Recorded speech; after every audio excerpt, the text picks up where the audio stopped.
maging banal ka niya, mas maganda, halika, sumama ka. Pag hindi ka naging banal hindi mo makikita yung gusto mong makita. Pakinggan natin, 12:14 ng aklat ng Hebreo. Basa. Pagsikapan. Sundin ninyo ang alin? Sundin ninyo magkaroon ng kapayapaan. Magkaroon kayo ng kapayapaan saan? Sa lahat ng tao. Bakit? At ang ng kabanalan. Kung wala nito walang sino mang makakakita sa Panginoon. kita mo? Kung wala akong kapayapaan sa lahat ng tao, pero magpapanal ako, makikita mo pa rin yung Diyos. So, hindi ka magiging banal kung wala kang kapayapaan. Kailangan, sabi nga ni Pablo, magkaroon kayo ng kapayapaan sa lahat ng mga tao. At ang pagpapakabanal, kung ito'y wala sa inyo, hindi nyo makikita. Sayang ang pagiging Adventista natin. Bakit? Magulo tayo Away dito, siraan dito, chismisan dito. Wala. Bawal sa langit ang chismosa. Bawal din sa langit ang chismoso. Bawal ang suntukan sa langit. Lalaban ka, upakan kita. Baka maging reverie natin natin si Kristo awat na, di ba? Awat na, ano ba yan? Suntukan sa langit, hindi pwede yun. Lahat ng papasok doon, banal. At ang papasok doon, nagkaroon ng pakikipagkapayapaan sa lahat ng mga tao.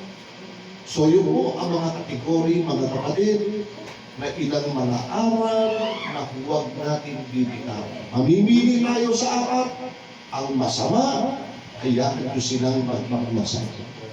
Ang masama, ayaw makinig ng batas ng Diyos. Ano pa sabi? Ang marumi, ay hayaan nyo silang marumi. Gusto nila ang marumi, ay hindi rin papasok sa lahat. Pero yung dalawang kategorya, yun ang ating yakap. Ang matuwid, hayaan nyo silang maging matuwid. At ang banal, hayaan nyo silang matuwid. Kaya sabi ng Panginoon, ang isang bahagi ng pagiging matuwid, Brother Yuli, Nanay Nelly, matuwid ang gumawa ng mabuti sa araw ng Sabado. Amen. Amen? Amen. O palain tayo ng ito. Yung offline po yung offline po kay Samuel sa nagpayo. Ayan, maganda. Ano, prayer na. Ay, di ba? Konsumisyon ka sa buhay araw-araw. Marami tayong kagalit, marami tayong kaaway, bakit? Wala kang kapayapaan, bakit? Ayaw mo kasi sumunod sa utos ng Diyos Kaya ang sabi po sa 119 ng mga awit, malayo ang kaligtasan sa masama sapagkat ayaw nilang makinig ng batas ng Diyos. Kaya yung taong masama, ayaw nila ng salita ng Diyos, ayaw nila ng utos ng Diyos. Bakit? Ugali huli sa panas yan Alam po ninyo sa Apokalipsis 12:17, ang huling kontrobersyal na pag-uusapan ng tao bago dumating si Kristo, ang pagtatanong ng Brother Yuli, pagdidibatihan, pag-aawayan, pag-uusigin, walang iba kundi ang kautusan ng Diyos. Yun ang talagang pagkakaw, yun ang pinakami. Yun talaga. Si Satanas ayaw ng utos ng Diyos di ba? Ang sabi sa 8:44 ng Juan, di ba, Brother Yuli, Sister Alvi, sabi gano'n, ang inyong amang Diablo, buhat ng pasimula siya'y mamamatay tao, hindi siya nananatili sa katotohanan. Ano ba yung katotohanan na hindi pinananatilihan ni Satanas? Sabi ni Kristo, Ama, pakabanalin mo sila sa iyong mga salita, sapagkat ang salita mo'y katotohanan. Ayaw ng Diablo nun. Kaya yung mga taong impluensya ng Espiritu ng Diablo, ayaw nila ng batas ng Diyos, ayaw nilang makinig ng katotohanan. Bakit? Kasi ang sabi ng Panginoon, ayaw niyong masaway yung inyong kasamahan. Di ba? Nakakalungkot, Kaya sabi ng Panginoon, bago dumating si Kristo, merong mga Kristiyano na babalik sa pagiging masama nila. Paano paano sila magiging masama? Ayaw nilang makinig ng kautusan ng Diyos. Ayaw nilang makinig ng batas at aral ng Diyos. Ihiwalay nila yung kanilang pakinig. See? Alright.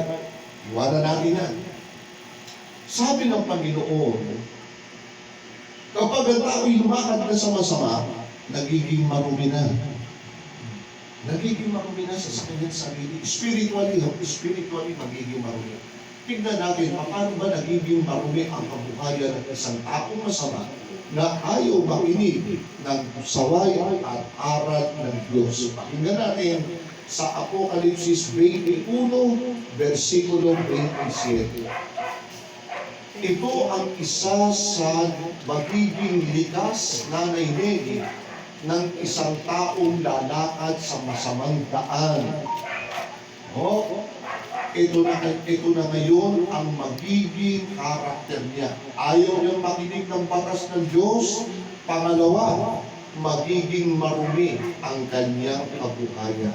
21, versikulo 27 ng Apokalipsis.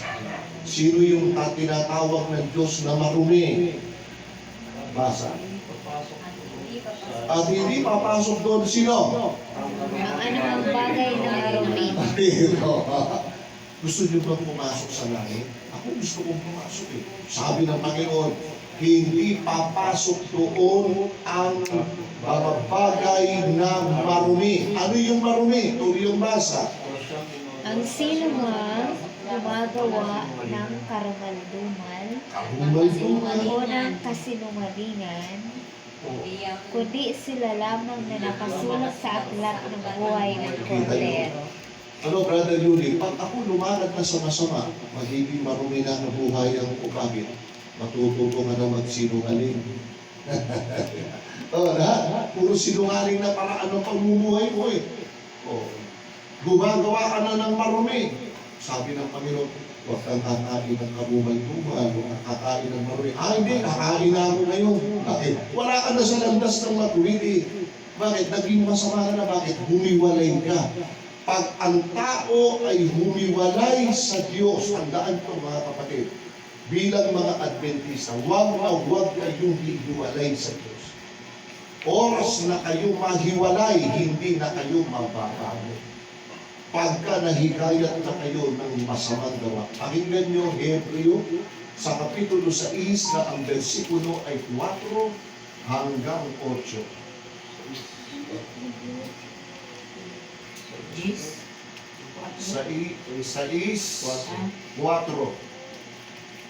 6:4 ng Hebreo hanggang 8.